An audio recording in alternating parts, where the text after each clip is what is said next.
Hi, this is Shambhavi. Welcome to my weekly podcast about spirituality, love, death, devotion, and waking up while living in a messy world. The Satsang with Shambhavi podcast is recorded live each week with students of our nonprofit community, Jayakula. For more information and to find out about attending a satsang, visit jayakula.org. Thanks for listening. Much love to you, wherever and however you are. I was thinking about that quote about how the teacher's job is to assassinate The student's ego. Yeah. Ego is an interesting word because it's almost entirely misused when applied to spiritual traditions. Ego is a word that comes from the Greek, and the reason why we are so familiar with it is basically because of Freudian psychology and the Freudian sort of schema of the self. And when it's applied to spiritual traditions, generally it's used to mean two things, one or the other or both. Sometimes it's meant to mean your just sense of I, your I-ness. And other times it's meant to mean your selfishness or smallness or attachments of some sort or another. And in some traditions, mostly from India, but also sometimes from elsewhere, this idea exists that we're trying to get rid of ego. And sometimes people from a different kind of tradition will say, well, that means we're not supposed to have any I sense. We lose the sense of I. And that's kind of a definition of self-realization. In other traditions, and I'm assuming this is true of the Rinpoche who originally said this, and I don't think most of the teachers in Tibet that I've studied with would say that their goal is to get rid of I sense. That seems to be more of an Indian Hindu tradition kind of a thing. But they would say we want to get rid of all your attachments. That means your need, your compulsion, your desperate need to have things be a certain way and not be a certain way, to be a certain someone and not anything else, to achieve certain things and not have any failures, to be seen a certain way and not seen other ways. So, for instance, one of my very favorite Buddhist teachers, Patrul Rinpoche, he would say things like, to be admired is bad, to be denigrated is good. To be thought well of is bad. To be thought ill of is good. In the sense that when we're in situations where things are not going our way, where that ego and the sense of our attachment to things being a certain way and being seen a certain way, and getting certain rewards and feeling a certain way about ourselves, when those needs or those compulsions are not being manifested, we're experiencing their opposites, what happens?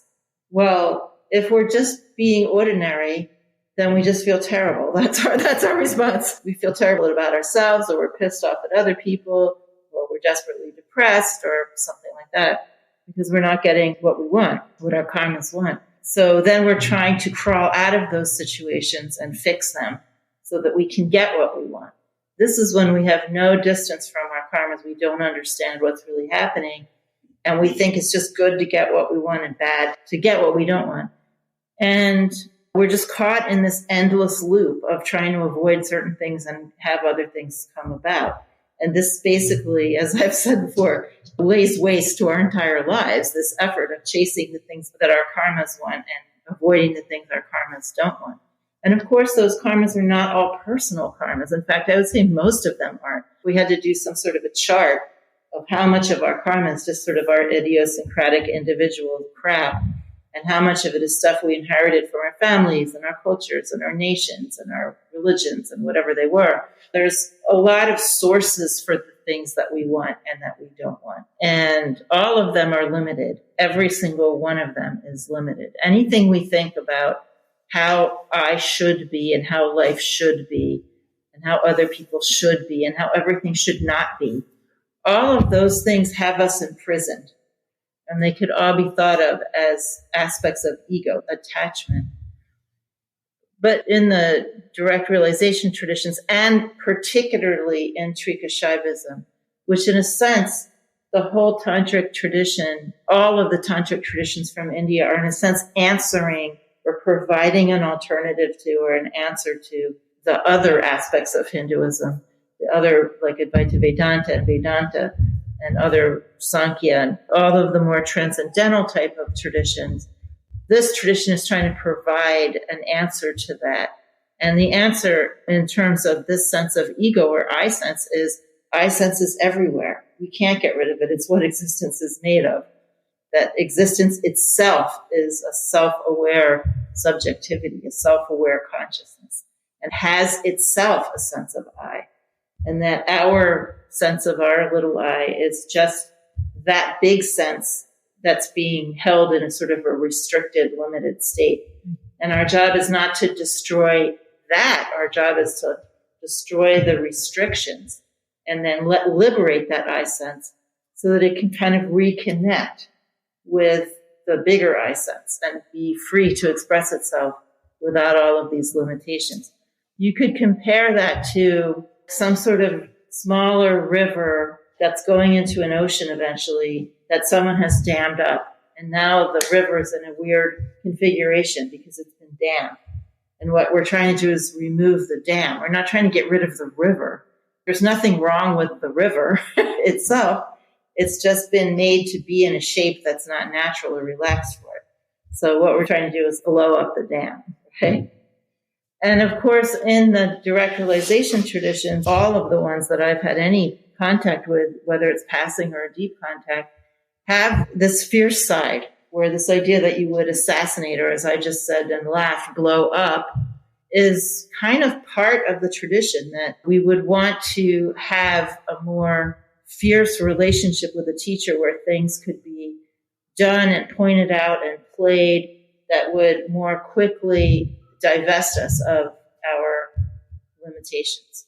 But it takes a special kind of student to be able to handle that and to see what's happening, to understand the play of that relationship with the teacher. And I would say that it's very rare in this country, in this time and place, to encounter that. Someone with that, who desires that kind of relationship with the teacher. At the same time, I would say that anybody who sticks around, like here with me, must be in some way slightly okay with having more direct feedback and having an experience where you're more exposed. Right? This is not the same. Like, you could all be doing something else. You could be part of some kind of Zen community where you're just sweeping and arranging things and sitting for an hour a week, and no one ever says anything to you because everyone's just sitting quietly, right? Or you could be in a Buddhist community where people are talking more about their everyday behavior and how to cultivate compassion, and everyone's trying to be very nice to everybody else and treat everyone with this kind of gentleness, right? Whether it's real or assumed. But in any case, that's my experience with a lot of American Buddhist communities I've been in, is that people are trying to be gentle. And you could be in some other kind of community. I mean, there's thousands of different kinds of spiritual traditions where no one's going to come up to you and say, that was a lie. Right? And you're not going to be exposed to all these people in the community of what's happening. And you're not going to be given certain kinds of practices that are more direct. If you want to ramble on for 15 years about your interpretations of all your psychological ins and outs, someone's going to listen to you. And that's not the case here. So, so even though most of you are not really down for the full-on assassination, you're all here, you're all putting up with and trying to digest to some degree the fierceness that's just inherent in the tradition that is not erasable. It's just part of it. Even in some of the practices we do where we use really sharp mantras, there's practices where we use shocking sounds to clear people's minds or stuff like that. That's all part of the direct realization way also, that we would do something kind of unnerving or a little bit shocking to help you to clear all that crap out that you're always complaining about. What I'm saying is, even though most of you are not really being assassinated, in fact, from my point of view, you're being downright coddled. I mean, my teachers have been so much more fierce than I am. There's not even a comparison. And I gravitated toward that. I wanted that. I'm not complaining about that at all. But I've learned over the years that that's not what most people want. And yet they're here. And I have a certain personality. And I like this kind of tradition. So there's obviously a resonance here between me and this kind of more fierce tradition, more direct tradition. So you're getting some of that, but not the full assassination. And then on the other hand, this idea that the teacher would sort of apply that kind of method of something very intense like assassination is, I don't know, I'm kind of outgrowing that whole idea anyway. I think I used to be much more aggressive about it when I was younger, partly because I liked that from my teachers, but also partly because I didn't realize that it wasn't going to be right for a lot of people and that it's okay. It's not a problem. Is there a difference between the feeling of longing and the feeling of emptiness? What would make you think it's the same thing? Well, I thought that I've just been assuming what I feel is longing. Mm-hmm. But then the DSM-5 says it might be chronic feelings of emptiness. Well, the DSM-5 is not Buddhist, apparently. So what is meant by emptiness in this kind of tradition, or in general, like in Buddhism, is that our experience of things as being solid and meaningful in a certain way is totally conditioned.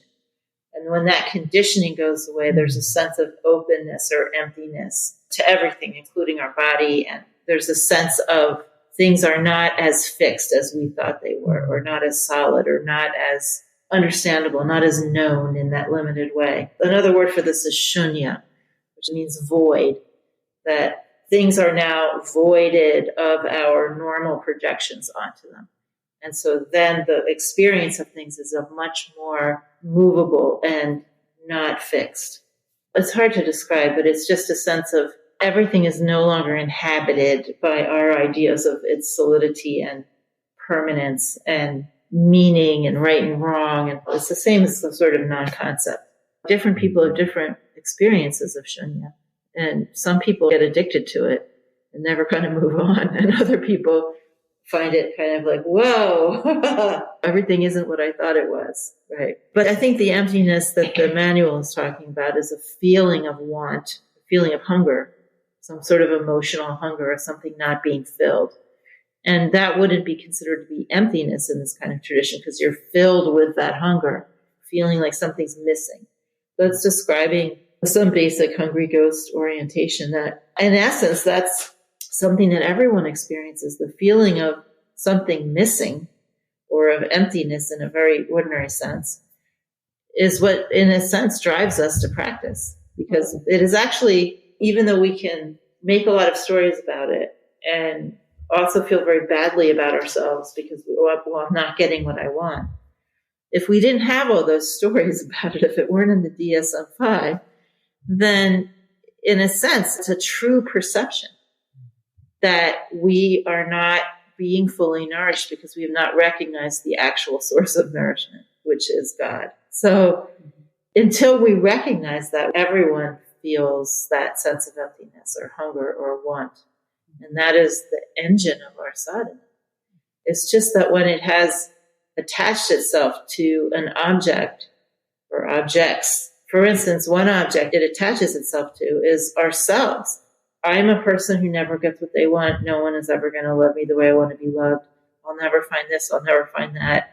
I'm always missing out. That becomes an object of attachment. That view of ourselves becomes an object of attachment. Or it could be something else, a job or a love interest, or if only this, if only that. I need to have this in order to be happy. I'll never be happy if I don't have this. Then we kind of waste that longing that could be leading us to actual fulfillment. Right? So if you feel that emptiness, think of it as an opening and see if you can reattach it to its proper destination. Because the answer isn't in coming up with a better view of yourself or of anybody else, or in getting anything in particular, or getting rid of anything in particular either. Those solutions can only provide temporary appeasement. And the real appeasement is in reconnecting that longing to its real destination, which is the self, that eternal value that can never be taken away or damaged. Anything that we attach to that's not that is completely an aspect of impermanence and really doesn't have the ability to nourish us in that way. It's not that it's not nourishing to some degree or satisfying to some degree or appeasing for some period of time or making us happy for some period of time. But that emptiness will still be there because it is put there by God to find God. So it's not going to go away just because you have the boyfriend you want or the house you want or the job you want or the view of yourself you want. Everyone thinks you're wonderful. You have 500,000 likes on Instagram. None of that is going to make that sense of want go away because God put it there so you could find God. In many traditions, shunya is sort of the goal. In most Buddhist traditions in the United States, they talk about it as if it's like the end of the line, like I'm going to discover everything's empty. What does that really mean to them? It almost feels like the same thing when people in Hindu traditions say everything's unreal. And I also think they don't know what they're talking about. But the better Buddhist teachers, the old school ones, will tell you, as Namkhai Norbu Rinpoche, there is no such thing as emptiness. Emptiness is an experience we have along the way, right? It's an experience that can lead us to God, and then it's experience when our concepts and normal ways of experiencing reality are taken away. And we can have this like sudden or maybe creeping like destabilization because things just aren't how we thought they were. And there's an experience of emptiness. But that turns, if we keep going, that turns into an experience of fullness and eternity, not always emptiness and impermanence. So most of the American Buddhists just get stuck with emptiness and impermanence, and they don't even know really what they're talking about as far as I can tell. But the better Buddhist teachers I've had don't get stuck there and will give the complete teaching, right? That really everything is full, not empty. We have to like burn down the house and experience that open space before we can start experiencing how full that open space is. Then in your mind, then what is waking up and releasing ourselves from all these kind of karmas and all these restraints?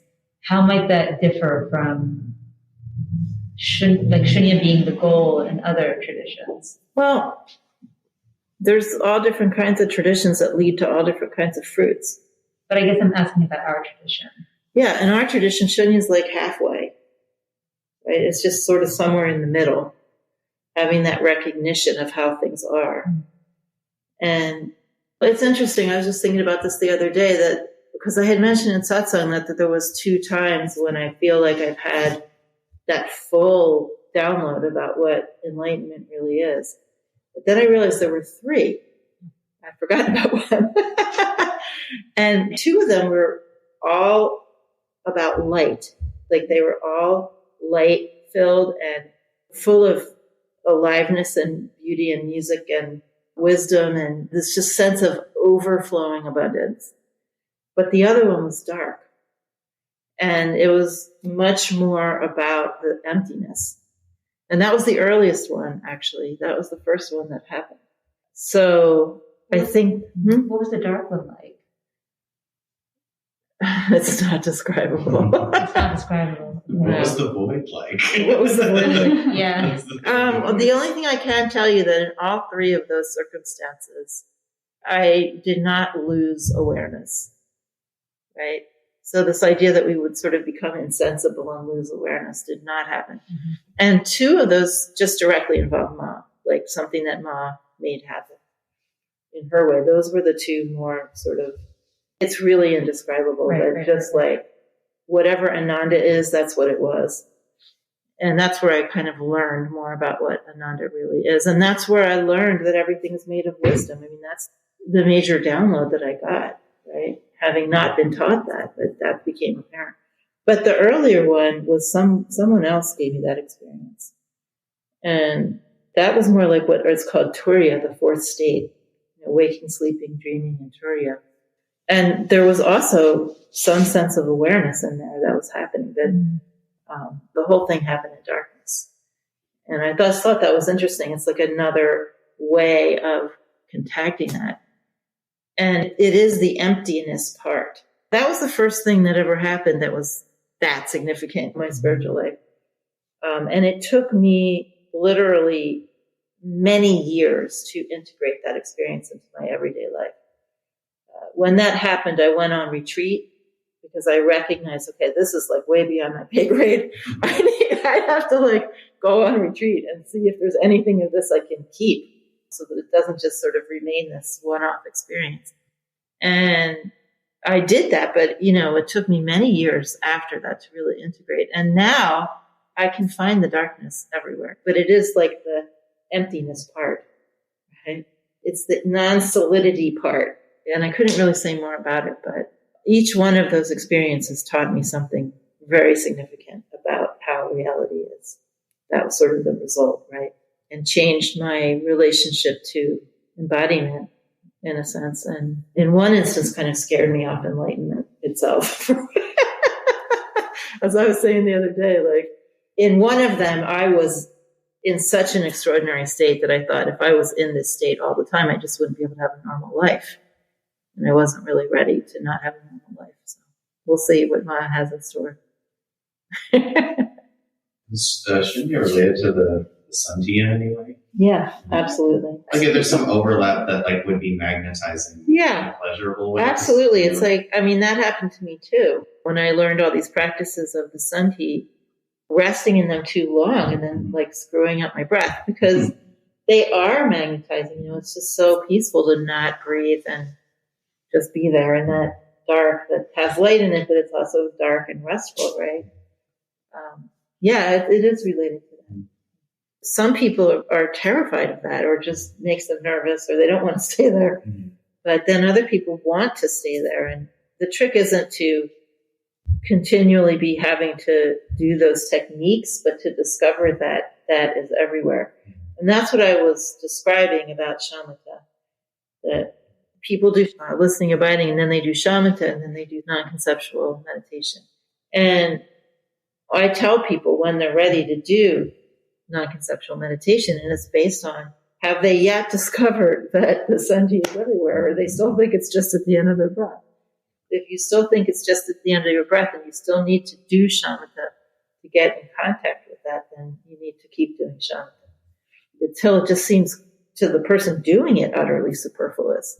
I can't really actually do shamatha anymore because there's no differentiation between the end of my breath and anything outside of my breath.